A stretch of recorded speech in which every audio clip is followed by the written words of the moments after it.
All right, तो जैसा कि आपने देखा कवर पेज पे, हम आज डिविजन्स पे बात करने वाले हैं, फंडामेंटल्स की थर्ड वीडियो, जहां पर आपको पता चलेगा कि हिस्ट्री को डिवाइड किया गया था, क्यों किया गया था और क्या आपको फायदा हुआ डिवाइड करके। तो अगर आपने पहले की तो वीडियो नहीं देखी फंडामेंटल प्लेलिस्ट की, तो आप उसको जाके देखो ताकि आपको पता लगे कि फंडामेंटल्स आपकी स्टार्टिंग कहाँ से हुई थी और आपको क्या क्या वहाँ पर जानने को मिलेगा जो आपको यहाँ पर क्लियरिटी आपकी बढ़ा सकता है। तो वहाँ पर जरूर आप देखो, सीक्वेंस मैनर में देखोगे तो अच्छे से समझ में आएगा आपको। So let's start.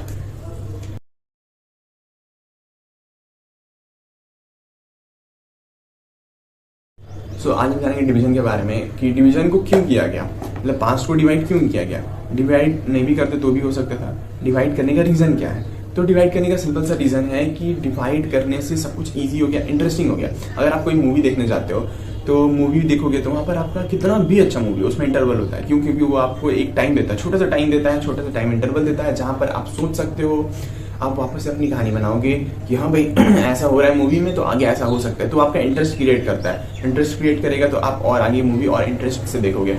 तो वो उनकी स्टाइल होती है कि आपको ब्रेक देना, ब्रेक देने से आपको इंटरेस्टिंग हो जाएगा और जो आपने देखा है वो आपके दिमाग में रिटेन रहेगा। मतलब आपको वापस से ब्रेक का काम क्या है? आप अगर पढ़ने बैठते हो, अगर आप 25 मिनट पढ़ते हो, 5 मिनट ब्रेक लेते हो, 25 मिनट पढ़ते हो, 5 मिनट ब्रेक लेते हो, तो ऐसे आप 8-10 घंटा पढ़ सकते हो। या 45 मिनट्स पढ़ते हो, 10 मिनट ब्रेक लेते हो, 45 मिनट्स पढ़ते हो, 10 मिनट ब्रेक लेते हो, तो फिर भी आप 8-10 घंटा पढ़ सकते हो। अगर आप डायरेक्ट बैठ जाओगे, लगता है कि आज इनको 8 घंटा बैठना है, तो 2 घंटा 3 घंटा, उससे ज्यादा आप पढ़ नहीं पाओगे, कंसंट्रेट नहीं कर पाओगे। किताब खोल के बैठे हुए 8 घंटा वो कोई बात नहीं हुआ, लेकिन आप कंसंट्रेट नहीं कर पाओगे।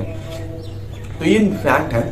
और तो इसकी वजह से ब्रेक लेना चाहिए, ताकि अगर आप पढ़ने में बैठते हो, अगर 5 मिनट 10 मिनट का ब्रेक लेते हो, तो वहां पर आप जो भी पढ़े हो ना, दिमाग में सारा कुछ रिटेन हो जाता है, सारा कुछ रिवाइज होने लगता है। अब 5 मिनट का ब्रेक का मतलब ये नहीं होता है कि आप फोन उठा लो 5 मिनट में, ये 5 मिनट ही चलाएंगे, मगर वो 5 मिनट फोन में सब जानते हैं कि 5 मिनट नहीं होता है। तो इसलिए फोन हमेशा साइड में रखो, पढ़ने के टाइम थोड़ा सा वॉक कर लो, कहीं कुछ काम कर लो, किसी से बात कर लो, 5 मिनट 10 मिनट बात कर लो, ठीक है कोई बात नहीं। उसके बाद फिर वापस से काम पर आ जाओ, अपना टाइम फिक्स कर लो कि इतना मिनट हमको ब्रेक लेना है। तो उसके बाद वो आपका रिटेन कर लेगा, आपका सारा चीज जो आप पढ़े हो वो सारा आपके दिमाग में बैठ जाएगा। आपको 10 बार एक ही चीज को पढ़ने की जरूरत नहीं पड़ेगी। अगर 2 घंटा पढ़ लोगे तो फिर आपको वापस से भूल जाओगे सारा। इसलिए थोड़ा टाइम पढ़ने के बाद ब्रेक लेना चाहिए। और ये ब्रेक आपकी जरूरी होती है, आपको सोचने का टाइम देती है, आपको हर कुछ को इंटरेस्टिंग बनाती है, इसलिए ब्रेक का जरूरत होता है। इसी की वजह से डिवीजन किया गया, ताकि उसमें ब्रेक मिल सके कि हाँ पूरा एक बार में हम हिस्ट्री पढ़ने जाएंगे तो फिर कुछ भी नहीं समझ में आएगा। तो उसकी वजह से इसको ब्रेक दिया गया। तो ब्रेक कैसे दिया गया? सबसे पहला ब्रेक दिया गया था बाइपरेट डिवीजन। बाइपरेट मतलब 2 पार्ट में डिवाइड किया गया। पहला हुआ था प्री हिस्टोरिक पीरियड, फिर और हिस्टोरिक पीरियड। बट ये कुछ ज्यादा ही शॉर्ट हो गया था, तो ये डिवाइड 2 पार्ट में कुछ इंटरेस्टिंग नहीं लगा, आदमी लोग को फिर भी बड़ा लगने लगा। तो फिर क्रिस्टोफर सिलेरिस ने इसे 3 पार्ट्स में डिवाइड किया, ट्राइपेट डिवीजन।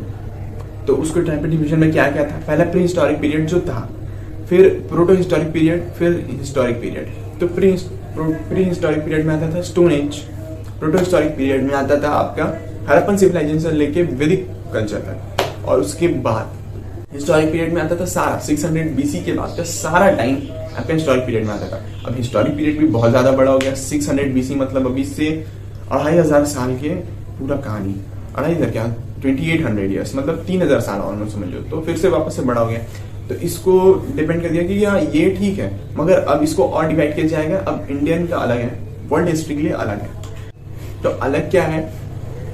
इंडियन हिस्ट्री के लिए ancient India, medieval India, modern India, post modern India. Ancient India खत्म तब हुआ था जब 647 AD में किंग हर्षा जो उज्जैन के राजा थे, उनके डेथ के ठीक के साथ ही 647 AD तक आपका एंशिएंट इंडिया खत्म हो गया।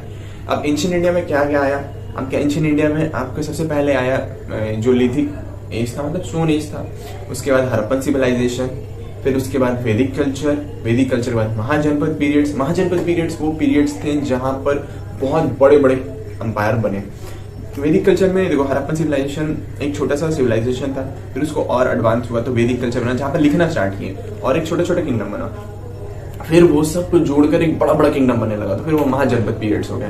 तो वहां पर सबसे पहले मौर्य डायनेस्टी, फिर गुप्ता पीरियड, फिर वर्धन डायनेस्टी। अब कोई भी डायनेस्टी है चेंज की होती है, क्योंकि उसका जो राजा बनाया था या जब तक वो चल रहा है, मतलब वो स्ट्रांग राजा है, वो सारा एडमिनिस्ट्रेशन को कंट्रोल करके रखा हुआ है। मगर कुछ ऐसा होता है जिसके वजह से वहां पर आदमी लोग को पसंद नहीं आता है, तो फिर वहां से राजा चेंज कर दिया जाता है, दूसरे राजा बनते हैं। इसी तरह जैसे अभी बनते, अभी डेमोक्रेसी हो गई तो हम 5 साल बाद चेंज होना ही होना है, मगर पहले था कि राजा का बेटा राजा, राजा का बेटा राजा, तो इसी तरह बनते जाता था। मगर वहां पर भी था, अगर बहुत ज्यादा अत्याचारी हो गया तो उसको खत्म करने के लिए कोई ऐसा आएगा सबके बीच से और उसको दूसरा राजा बनेगा। तो उस टाइम भी था, मगर उस टाइम बहुत ज्यादा प्रॉब्लम था क्योंकि सारा पावर उसके राजा के अंडर आता था, तो बहुत कुछ करना पड़ता था। मगर अब हम फ्री में आराम से चेंज कर सकते हैं, तो डेमोक्रेसी है, बेस्ट है। फिर हर्षा, किंग हर्षा के डेथ के साथ एंशिएंट इंडिया खत्म होता है। फिर स्टार्ट होगा मेडिवल इंडिया। मेडिवल इंडिया में आपका लिखा गया जो बड़े बड़े किंगडम्स है वो जब से खत्म हुए, छोटे छोटे किंगडम्स बटे, छोटे छोटे राजा रहे, तो बड़े इन्वेडर्स आए, मतलब बाहर से लोग आए और इंडिया पे कब्जा करना चालू किया। इंडिया पहले भी सोने की चिड़िया कह जाती थी और अभी भी अब कुछ टाइम आएगा, जरूर आएगा, फिर से वापस से बनेगी, जरूर बनेगी। तो उस टाइम कहा जाती थी, इसलिए सबको था कि भाई यहाँ पर इतना कुछ है तो यहाँ से लेकर भागते। इन्वेडर्स आए, लूट कर गए, लुटेरे ही थे वो, तो आए, फिर वहां पर छोटे छोटे राजा बने, फिर वहां से सल्तनत बनने लगी, क्योंकि वो पावर में आने लगे, सल्तनत बनने लगी, सल्तनत बनी, फिर मुगल डायनेस्टी बनी। तो वहां से मुगल डायनेस्टी चल रही थी, ब्रिटिश आना स्टार्ट किए। तो ब्रिटिश जब बैटल ऑफ प्लाजे में लास्ट किंग मतलब लास्ट नवाब जो बंगाल के थे सिराजुद्दौला, उनको हराया, तो वहीं पर आपका मेडिवल इंडिया का खत्म हो गया। मेडिवल इंडिया खत्म हुआ वो हुआ था 1757 AD में, जहां पर सिराजुद्दौला को हराया गया था ब्रिटिश के खिलाफ। ब्रिटिश की आर्मी कम थी, सिराजुद्दौला की बड़ी थी, मगर फिर भी ब्रिटिश ने 40 मिनट में उनको हरा के खत्म कर दिया और बैटल ऑफ प्लाज़ा जीते थे। और वहां पर उसके बाद नवाब ऑफ बंगाल, मतलब बंगाल के नवाब का कहानी खत्म हो चुका था। तो फिर वहां से आया ब्रिटिश राज, जो आपको मॉडर्न इंडिया में आया। ब्रिटिश राज हुआ, उन्होंने कैसे राज किया, सबसे पहले उन्होंने ट्रेड से स्टार्ट किया, फिर कंपनी बनाया, कंपनी के बाद सारा फाइनेंशियली अपना कंट्रोल ले लिया पूरा इंडिया का, अपना पूरा गवर्नमेंट बना दिया। फिर इंडिया में मूवमेंट स्टार्ट हुआ, क्यों हुआ, कैसे हुआ, कहाँ से हुआ, तो वो सारी चीजें। फिर उसके बाद मूवमेंट्स खत्म होने के बाद ग्लोबलाइजेशन तक वेट हुआ, वो हुआ ग्लोबलाइजेशन 1991 में हुआ था, उससे पहले तक मॉडर्न इंडिया था। 1991 खत्म होने के बाद पोस्ट मॉडर्न इंडिया आ गया, जो आज तक हमारे चल रहा है। मॉडर्न इंडिया में ग्लोबलाइजेशन में क्या हुआ, जब इंडिया आज़ाद हुआ था तो बहुत ज़्यादा कंडीशन खराब थी, कोई इसके पास कुछ पैसे नहीं थे, तो इंडिया अपने आप थोड़ा ग्रो कर सके ताकि वो बाहर के मार्केट को कंपटीशन दे सके, इसलिए इसका यूज़ किया गया और ग्लोबलाइजेशन को नहीं होने दिया। ग्लोबलाइजेशन का मतलब होता है इम्पोर्ट एक्सपोर्ट नहीं किया जाता था, मतलब एक्सपोर्ट करने की कोशिश किया जाता था बट इम्पोर्ट कुछ नहीं किया जाता था, जिसके वजह से यहाँ इंडिया में जो अगर मोनोपोली मार्केट हो गया था, मतलब आपका कोई भी एक कंपनी थी तो एक ही कंपनी था हर एक चीज का, तो वो अपना मर्जी से दाम रखता था, जिसकी वजह से जो गरीब आदमी लोग थे उनका हो गया था प्रॉब्लम।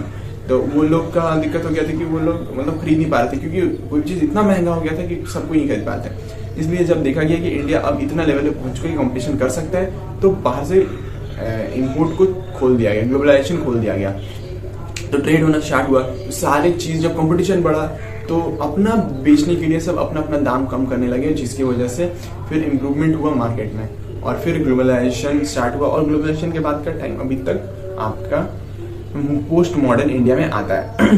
तो आज हम इतना ही जानेंगे और अब जानेंगे नेक्स्ट वीडियो में कि हिस्ट्री को प्रूफ कैसे किया जाता है, कि क्यों मतलब हिस्ट्री में अगर आपका लास्ट में ये हुआ, इस टाइम में हमको पता चला, क्योंकि हर टाइम तो हम प्रेजेंट नहीं थे, जिन्होंने ढूंढा वो भी प्रेजेंट नहीं थे, मगर उन्हें कैसे पता चला इसी टाइम में हुआ था, ये राजा हो सकता है, ये रानी था, ये डायनेस्टी था, कैसे हुआ था। अब हर कुछ तो लिखा हुआ नहीं है, बहुत कुछ लिखा हुआ है, बहुत कुछ मिल जाता है, बहुत कुछ नहीं मिलता, तो कैसे पता चला कि ऐसा हुआ, क्या स्टोरी बना, कैसे बनाया गया सब कुछ, तो ये सब जानेंगे हम, कैसे प्रूफ किया जाता है हिस्ट्री को नेक्स्ट वीडियो में। तो आपको आज की वीडियो में सबसे अच्छा क्या लगा वो मेरे को बताओ कमेंट में, एंड आप इसको लाइक करो, शेयर करो, सबसे ज्यादा जरूरी है शेयर करना, क्योंकि बहुत लोग ऐसे हैं जिनको ये सब नहीं पता है, बेसिक नॉलेज नहीं है, तो आप उनकी हेल्प करो, क्योंकि नॉलेज जितना बांटोगे उतना बढ़ेगा। नॉलेज ऐसी चीज है जिसको बांटने से बढ़ती है, आप अगर अपने तक रखोगे तो वो बढ़ेगी नहीं तो आपका भी नुकसान है, नॉलेज आपका कम होगा, मगर आप जितना बांटोगे उतना बढ़ेगा, और जितना बढ़ेगा उतना ज्यादा आगे बढ़ेगा।